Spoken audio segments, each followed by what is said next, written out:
Generator bank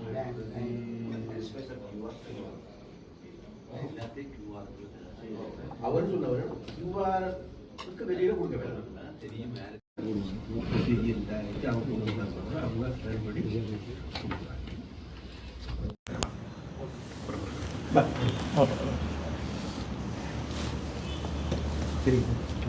okay.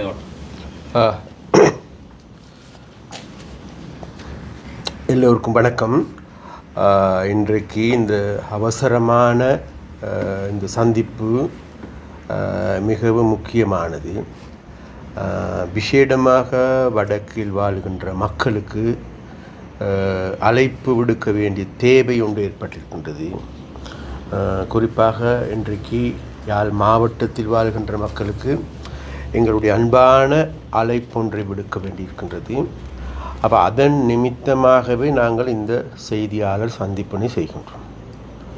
இதில் இன்றைக்கு எங்களுடைய உதவி அரசாங்க அதிபர், அதே போல் எங்களுடைய பாராளுமன்ற உறுப்பினர் இளங்குமரன், அதே போன்று எங்களுடைய டிஐஜி, அதே போன்று எங்களுடைய பெட்ரோலிய கூட்டுத்தாபனத்தினுடைய முகாம் எல்லோரும் கலந்து கொண்டிருக்கின்றோம். நாங்கள் எல்லாம் கலந்து கொண்டதுக்கான முக்கியமான காரணம் தான் வேறு எதுவும் இல்லை. இன்றைக்கி நாட்டு மக்களுக்கு எல்லோருக்குமே தெரியும், நாட்டில் இன்றைக்கி உலகத்தில் ஏற்பட்டிருக்கின்ற அசாதாரணமான நிலைமை. அந்த உலகத்தில் ஏற்பட்டிருக்கின்ற இந்த அசாதாரண நிலைமை காரணமாக அதனுடைய தாக்கம் இன்றைக்கு முழு உலகத்துக்கே பாதிப்பை கொண்டு வருவதாக இருக்கிறது. அதுதான் வேறு எதுவும் இல்லை. இன்றைக்கு விசேடமாக மத்திய கிழக்கில் ஏற்பட்டிருக்கின்ற போர் நிலைமை, அதில் விசேடமாக ஈரான் மீது அமெரிக்காவும் இஸ்ரேலும் தாக்குதல் தொடுக்கின்றது. ஈரானும் ஏனைய நாடுகள் மீதும் தாக்குதல் தொடுக்கின்றது. அது மாத்திரமல்ல, ஈரான் இன்றைக்கு தங்களுடைய வாழ்வா சாவா என்கின்ற நிலையிலிருந்து போராட வெளிப்பட்டிருப்பதாக தெரிய வருகின்றது. அப்போ இவ்வாறான நிலைமையின் கீழ் இன்றைக்கு அவர்களுடைய கட்டடங்கள் உள்ளிட்ட அனைத்தும் சேதப்படுத்தப்பட்டதாக தெரிய வருகின்றது. அது மாத்திரமல்ல, ஈரானுக்கு சொந்தமான பல்வேறு எண்ணெய் குதங்கள், அது மாத்திரமல்ல எண்ணெய் தீவுகளாக இருக்கின்ற ஒரு சில பிரதேசங்கள் கூட தாக்கப்பட்டிருப்பதாகவும் கூறப்படுகின்றது. அது மாத்திரமல்ல, ஓமோஸ் ஜலசந்தி மூடப்பட்டு அதனூடாகவும் பாரியான அர்த்தம் ஏற்படுகிறதுக்கான வாய்ப்பு இருக்குது. அப்போ இவ்வாறான நிலைமையின் காரணமாக கடுகதி வேகத்தில் எண்ணெய் விலை உயர்ந்திருக்கின்றது. $68 இருந்தது, இன்றைக்கு 100, 120 மேலே செல்கின்றது, 100 இடையிலே தங்கப்பட்டு இருக்கின்றது. அப்போ அவ்வாறான விலை அதிகரிப்பின் காரணம் அதிகரிக்குமாக இருந்தால் நம் போன்ற நாடுகளுக்கு பெரியதோர் பாதிப்பை ஏற்படுத்தும் என்று எல்லோருக்கும் தெரியும். அப்போ இதன் காரணமாக இன்றைக்கு எல்லோருக்கும் எங்களுடைய மக்களுக்கு தெரியும், இன்றைக்கி உலகத்திற்கு எல்லா நாடுகளும், ஜப்பானிலும் கூட இன்றைக்கி 22 வருஷத்துக்கு பிறகு எண்ணெய் விலை அதிகரிக்கப்பட்டு இருப்பதாக கூறப்படுகின்றது. அது சுவிட்சர்லாந்தில் எடுத்துக்கொண்டாலும் சரி, பிரான்ஸ் எடுத்துக்கொண்டாலும் சரி, கனடாவை எடுத்துக்கொண்டாலும் சரி, அமெரிக்காவை எடுத்துக்கொண்டாலும் சரி, எல்லா நாடுகளிலும் கூட இந்த எண்ணெய் விலை அதிகரிப்பின் காரணமாக நாட்டினுடைய பொருளாதார ஸ்திர தன்மைக்கு பாரிய பங்கம் ஏற்பட்டிருப்பதாக உலக பொருளாதார அறிஞர்கள், நிபுணர்கள் கூறுகின்றார்கள். அப்போ இவ்வாறான நேரத்தில் எங்களுடைய நாட்டை நாங்கள் எடுத்து பார்க்கின்ற பொழுது எங்களுக்கு தேவையான எண்ணெய் எரிபொருள் இருப்பதோ மே மாதம் ஆரம்பிக்கும் வரைக்கும் தான் எங்களுக்கெல்லாம் போதுமானதாக இருக்குது. கேஸ் எடுத்துக்கொண்டால் மே மாதம் முடியும் தருவாய்க்கு மாத்திரம்தான் எங்களுடைய கேஸ் இருக்குது. காரணம் என்னவென்று தேடி பார்க்கின்ற பொழுது வேறு எதுவும் இல்லை, உண்மையிலேயே எங்களுக்கு கேஸையோ அல்லது எரிபொருளையோ களஞ்சியப்படுத்தி கொள்வதற்கான போதுமான களஞ்சியங்கள் இல்லை. அதனால் என்ன கஷ்டப்பட்டு எங்களுக்கு இது பண்ணாலும் கூட 37 நாட்களுக்கு மேலே எதையும் களஞ்சியப்படுத்த முடியாது. அதனால் வேண்டி ஒரு நாடு என்ற வகையில் உண்மையிலே நாங்கள் அந்த விஷயத்தில் எடுத்து பார்க்கின்ற பொழுது இது நாள் வரைக்கும் இருந்தவர்கள் எங்களுடைய நாட்டை தோல்வி அடைந்த பின்தங்கிய நாடாக தள்ளி வைத்திருக்கின்றார்கள். அதனால் அதிலிருந்து மீள வேண்டிய தேவை இருக்கின்றது. அப்போ இவ்வாறான ஒரு மீள வேண்டிய தேவை இருப்பதன் காரணமாகவும் மறுபுறத்தில் எங்களுடைய நாடு கடந்த காலங்களில் பொருளாதார நெருக்கடி, அதன் போது எங்களுக்கு வரிசை யுகம் நாங்கள் மறந்துவிடக்கூடாது, பாரிய நெருக்கடி. அப்போ அந்த நெருக்கடியெல்லாம் இன்றைக்கு மக்களே கூறுகின்றார்கள். அந்த நெருக்கடி ஏற்பட்டது வேறு எதுவும் அன்றைய காலகட்டங்களில் ஏற்பட்ட அரசியல்வாதிகளுடைய அசமந்த போக்கு அல்லது தோல்வி கண்ட நிலை. ஆனால் இப்போது ஏற்பட போவது உண்மையிலே மக்களுக்கே நன்றாக தெரியும். இதில் இது முக்கியமான காரணம் வேறு எதுவும், இது அரசாங்க தனிப்பட்ட ரீதியான காரணம் இல்லை, உலகத்தில் ஏற்பட்டிருக்கின்ற நிலைமை தான் காரணம். அப்போ அதனால் நம்முடைய அரசாங்கம் என்ற வகையில் முதலாவதாக இந்த எண்ணெய் எரிபொருள் எங்களுக்கு மே மாதம் ஆரம்பம் வரைக்கும் இருக்குமாக இருந்தால் இன்னொரு 10 நாட்களுக்காவது முன்னோக்கி தள்ளிக்கொள்ள முடியுமாக இருந்தால் நன்றாக இருக்கும் என்று நாங்கள் பார்க்கிறோம். அந்த அளவுக்கு நாங்கள் சிக்கனமயப்படுத்த வேண்டிய தேவை இருக்கின்றது. அப்போ அந்த அளவுக்கு நாங்கள் சிக்கனமயப்படுத்துவதற்காக நாங்கள் அதற்கான பொறிமுறைகளை தயாரிப்பதற்கு இன்றைக்கு காலையிலிருந்து நேற்றிலிருந்து எங்களுடைய ஜனாதிபதி உள்ளிட்ட இதற்கு உரிய அனைத்து அதிகாரிகளும் இது சம்பந்தமாக பேசி வருகின்றார்கள். அவ்வாறான பேச்சுவார்த்தையின் பொழுது இந்த QR சிஸ்டத்தை மீள நடைமுறைப்படுத்துவதற்கான செயற்பாடுகளை நாங்கள் முன்னெடுத்திருக்கிறோம். அப்போ அந்த QR சிஸ்டத்தின் கீழ் இன்றைக்கி எங்களுக்கு தெரியும், இப்போ ஆரம்ப காலத்திலும் கூட எங்களுக்கு தெரியும், ஒரு காருக்கு எடுத்துக்கொண்டால் 15 லிட்டர், அதே போன்று 3 வீலுக்கு எடுத்துக்கொண்டால் 15 லிட்டர், அதே போன்று வேனுக்கு எடுத்துக்கொண்டால் 40 லிட்டர், லொரிக்கு எடுத்துக்கொண்டால் 200 லிட்டர், பைக் எடுத்துக்கொண்டால் 5 லிட்டர், பஸ்ஸுக்கு எடுத்துக்கொண்டால் 60 லிட்டர், அது இல்லாமல் ஸ்பெஷல் ப்ரப்போஸ் வெஹிக்கிளுக்கு எடுத்துக்கொண்டால் 40 லிட்டர், லேண்ட் வெஹிக்கிளுக்கு 25 லிட்டர் வழங்குவதற்கு QR முறையின்படி வழங்குவதற்கு தீர்மானிக்கப்பட்டிருக்கின்றது. அது இல்லாமல் எங்களுக்கு கடல் தொழிலாளர்களுக்கு படகுகளுக்கு போதுமான அளவு பெற்றுக் கொடுக்க வேண்டிய தேவை இருக்கின்றது. அதுகளுக்கு எந்த விதமான தடையும் இல்லை. அதே போன்று எங்களுடைய விவசாய நடவடிக்கைகளுக்கு போதுமான அளவு அவர்களுக்கு பெற்றுக் கொடுக்க வேண்டியதற்கு அதற்கும் எந்த விதமான தடைகள்.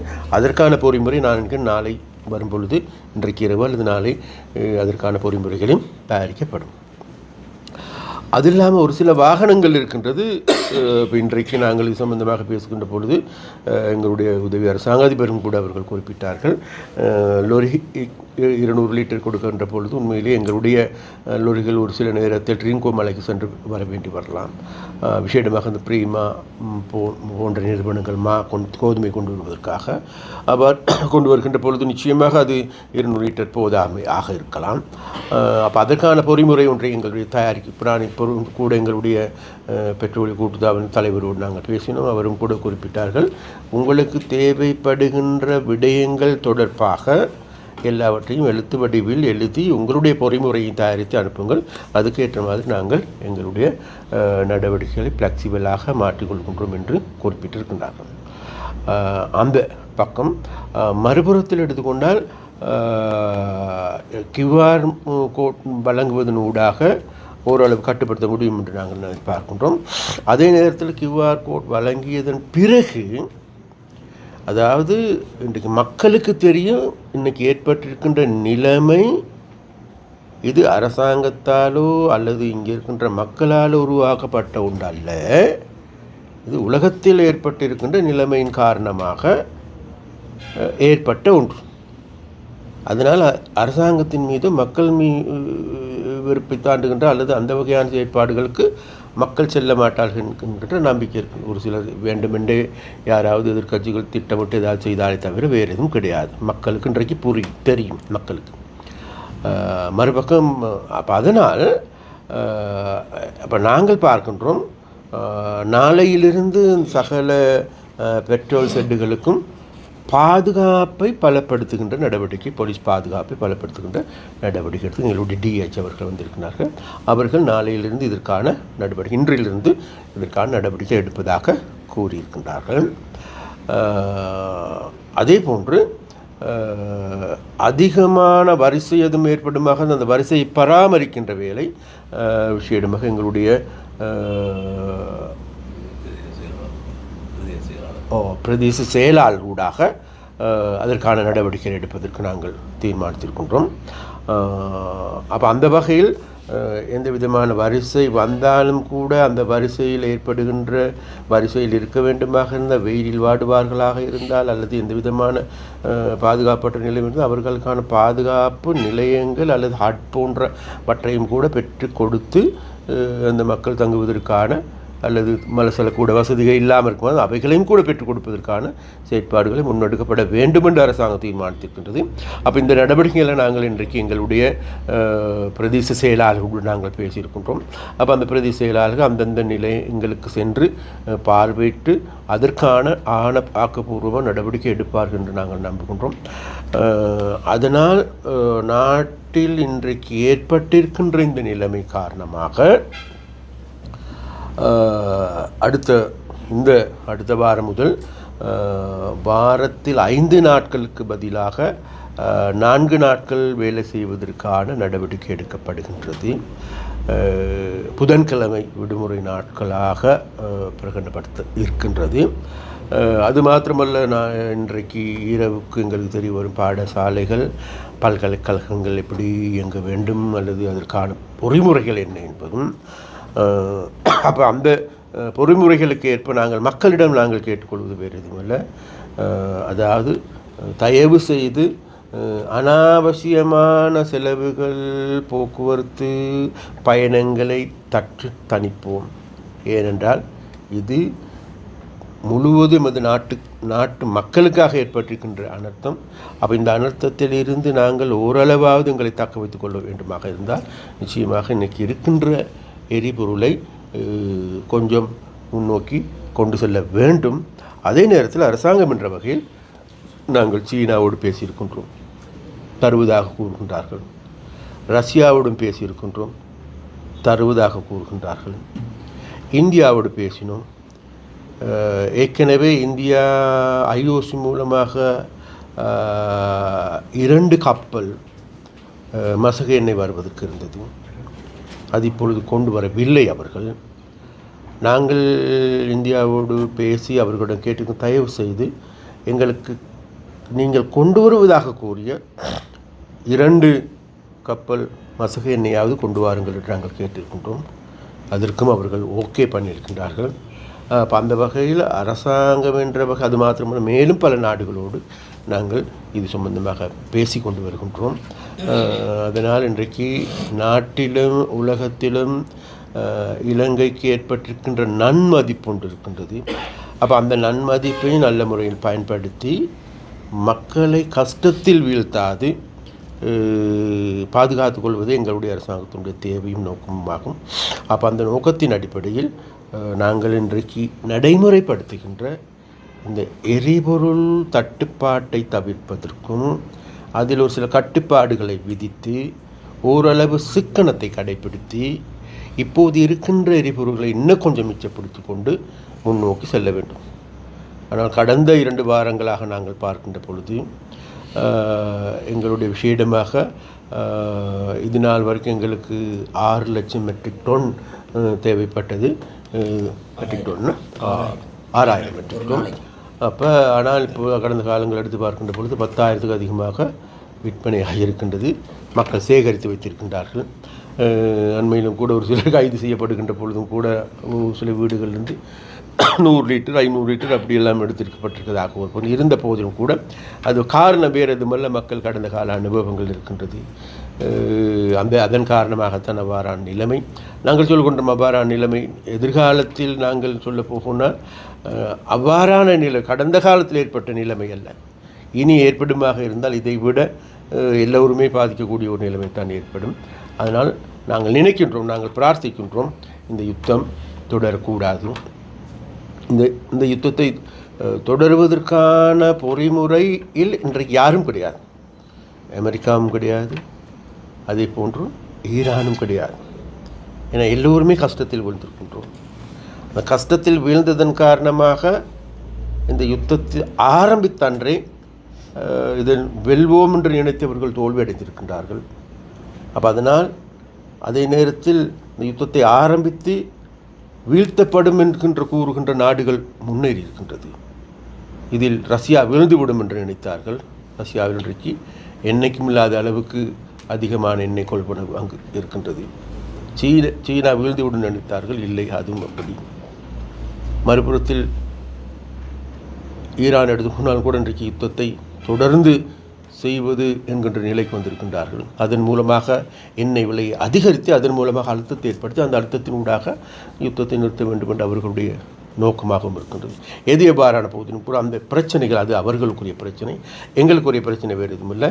இருக்கின்ற எரிபொருளை கட்டுப்படுத்தி ஓரளவு சிக்கனப்படுத்தி இன்னும் ஒரு 10-20 நாட்களுக்கு மிச்சப்படுத்திக் கொள்வதே போதிய தேவையாக இருக்கின்றது. அந்த தேவைக்காக வேண்டி மக்களிடம் நாங்கள் மிக மிக வினயமாக கேட்டுக்கொள்கின்றோம். எந்த விதமான கலவரமின்றி, எந்த விதமான உங்கள் சிரமத்துக்கு எங்களை மன்னித்து விடுங்கள், எந்த விதமான கலவரங்களின்றி இருக்கின்றதை பகிர்ந்து கொண்டு நேர்த்தியான முறையில் அமைதியான முறையில் இவைகளை பெற்றுக்கொண்டு செயற்படுவோம் என்று மிக மிக அன்பாக பண்பாகவும் மக்களிடம் நாங்கள் கேட்டுக்கொண்டோம். யாழ்ப்பாணத்தில் கணிசமான எரிபொருள் நிலையங்கள் வந்து மூடப்பட்டு காணப்படுது. யாழ்ப்பாணத்தில் எல்லாமே எரிபொருள் நிலைமை கையிருப்பு நிலைமை எப்படி?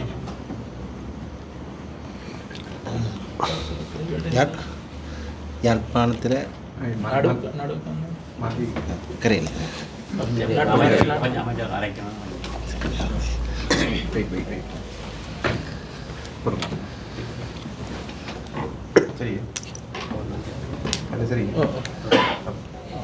யாழ்ப்பாணத்தை பொறுத்தவரையில் யாழ்ப்பாணத்தில் காங்கேசன்துறை தொகைச்சாலையிலிருந்து தான் விநியோகம் மேற்கொள்ளப்படுகின்றது.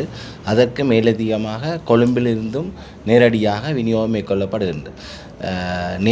இன்று ஞாயிற்றுக்கிழமை என்றபடி காரணத்தினால் வாரந்தோறும் ஞாயிற்றுக்கிழமை எமது தொகைச்சாலை இயங்குவதில்லை.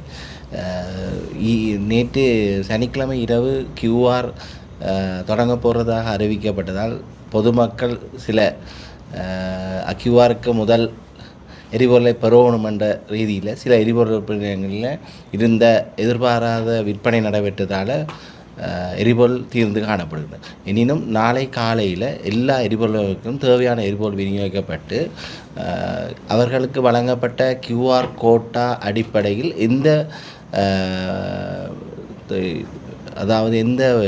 சந்தேகம் இல்லாமல் அவர்கள் அந்த QRஐ அந்த வாரத்துக்குரிய வழியில் எந்த நெருக்கடியும் இல்லாமல் பெற்றுக்கொள்வதற்கு பெட்ரோலிய கூட்டுத்தாபனம் உறுதி வழங்கப்படுகிறது. இந்த QR கார்டு தொடர்பில் வந்து ஒரு இது ஒன்று இருக்குது தானே, இந்த வாகனங்கள் கைமாற்றின பிரச்சனை. QR நேற்று மட்டும், அதாவது ஏற்கனவே பதிவு செய்யப்பட்ட QRஐ எடுக்கக்கூடிய மாதிரி வசதி செய்யப்பட்டுள்ளது. இன்று மதியத்துக்கு பின்பு புதிய வாகனங்களுக்கு QRஐ ரெஜிஸ்டர் பண்ணக்கூடிய வாய்ப்பு வழங்கப்பட்டுள்ளது. மேலும் அந்த வாகனங்கள் கைமாற்றப்பட்ட சந்தர்ப்பங்களில் எமது இந்த QR முறையானது மோட்டார் போக்குவரத்து திணைக்களத்துடன் இணைக்கப்பட்டு அதில் கைமாற்றப்பட்ட வாகனத்துக்குரிய பெயர் மாறப்பட்டிருந்தால் அந்த QR டிலீட் பண்ணப்பட்டு நீக்கப்பட்டு புதியவர்கள் வெகு விரைவில் அந்த தங்களுடைய மாற்றப்பட்ட வாகனத்துக்குரிய புதிய QRஐ பதிவு செய்ய முடியும். QRல ஒரு கிழமைக்கு எத்தனை தடவை அடிக்கலாம்? QRல விரும்பினபடி அடிக்கலாம். ஆனால் அதால் வழங்கப்பட்ட கோட்டா மட்டத்தில் தான் அடிக்கலாம். உதாரணமாக மோட்டார் சைக்கிளுக்கு 5 லிட்டர் தான் அடிக்கலாம். சின்ன மோட்டார் பைக்கை பொறுத்தவரையில் 2 லிட்டர் 3 லிட்டரில் ஃபில் பண்ணும். அவை 2-3 தரம் அடிக்கலாம். அதில் எந்த சந்தேகமும் இல்லை. யாழ்ப்பாணத்தில் எத்தனை நாளுக்கான எரிபொருள் கையிருப்பில் இருக்குது? சராசரி எங்களை யாழ்ப்பாணத்தில் ஒரு 2 நாள் 3 நாளுக்குரிய கையிருப்பு இருக்குது. ஆனால் தொடர்ச்சியாக எமக்கு கொலன்னாவை எமது மொத்த களஞ்சியத்திலிருந்து தொடர்ச்சியாக கிட்டத்தட்ட 33,000 லிட்டர் கொள்ளளவில் 5-6 பவுசர்கள் தொடர்ச்சியாக வந்து கொண்டிருக்கும். நேற்றும் கேக்கஸில் வந்த பவுசர் இருக்குது. நாளைக்கு விடிய அது இறக்கப்பட்டு விநியோகிக்கப்படும். விசேடமாக ஏதாவது அரசு தரப்புகள் அப்படி ஏதாவது அவைக்கு ஏதாவது சலுகைகள் அடிப்படையில் ஏதாவது பெட்ரோல் கொடுங்க? எமது கூட்டுத்தாபனம் எமது இப்போ எரிபொருள் அமைச்சு எதிர்பார்த்துள்ளது சகல வாகனங்களும் QR முறையில் பதிவு செய்யப்பட்டு அதனூடாக வழங்கப்பட வேண்டும் என்பதும் மற்றும் எமது கௌரவ அமைச்சர் கூறிய வகையில் சில விசேட தேவைகள், உதாரணமாக விவசாய நடவடிக்கைகள், மீன்பிடி என்பதற்கு தற்போது உடனடி தீர்வாக QR விட்டாலும் எதிர்காலத்தில் அதுவும் QRக்குள்ளே கொண்டு வர்றதுக்குரிய நடவடிக்கை தான் எடுக்கிறதுக்கு தீர்மானித்துள்ளோம். இதில் இந்த வாடகை வாகனங்கள் ஒரு ஆக்கள் இப்போ அவைகளுக்கான ஒத்துக்கூட நம்ம எனக்கு இப்போ ட்ரெயினும் இல்லை, இப்போ கொழும்புக்கு போகிறதுல பஸ் பேனரில் போகிற ஆட்கள் இந்த ஏர்போர்ட் இதில் போகிறது மற்ற இங்கே உள்ளூருக்கு அந்த ஓட்டோ சர்வீஸு மோட்டர் சைக்கிள் சர்வீஸில் இப்போ ஓட்டோவை பொறுத்தவரையில் அவைகளுக்கு வேறு அந்த 15 லிட்டர் வழங்கப்படுகிறது. எங்களை பொறுத்தவரை 15 லிட்டர் ஓரளவு போதிய அளவு வகை காணப்படுது.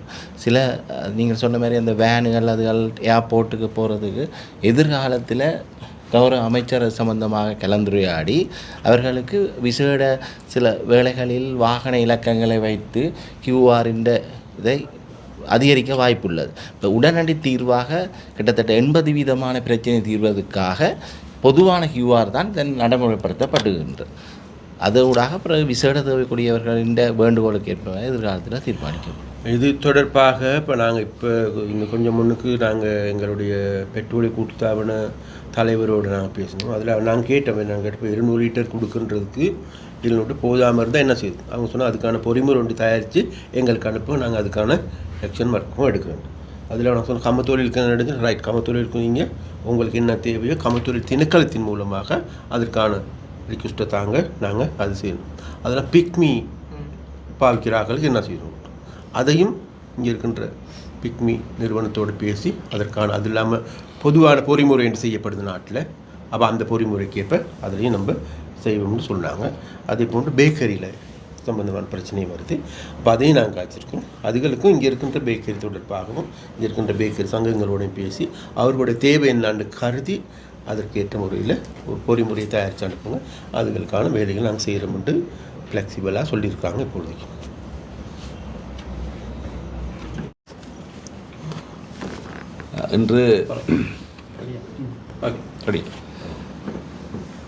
இன்று யாழ் மாவட்டத்தில் உள்ள எரிபொருள்கள் தொடர்பான பிரச்சனைகளை கலந்துரையாடுவதற்காக கௌரவ அமைச்சர் யாழ் மாவட்ட ஒருங்கிணைப்பு குழு தலைவரும் மற்றும் கௌரவ பாராளுமன்ற உறுப்பினர் யாழ் மாவட்ட பாராளுமன்ற உறுப்பினர் கௌரவ இளங்குமரன் கருணாநிதி அவர்களும் மற்றும் அதேபோன்று பெட்ரோலிய கூட்டுறவினுடைய வடபிராந்திய முகாமையாளர் திருவாளர் அவர்களும் அதேபோன்று போலீஸ் டிஐஜி மற்றும் பிரதேச செயலாளர்கள் மற்றும் நுகர்வோர் பாதுகாப்பு அதிகார சபையுடைய உத்தியோகத்தர்கள் அனைவரும் இணைந்து இன்றைய இந்த கலந்துரையாடல் நடைபெற்றது. உண்மையில் யாழ் மாவட்டத்தில் எரிபொருள் தட்டுப்பாடு என்பது இல்லை.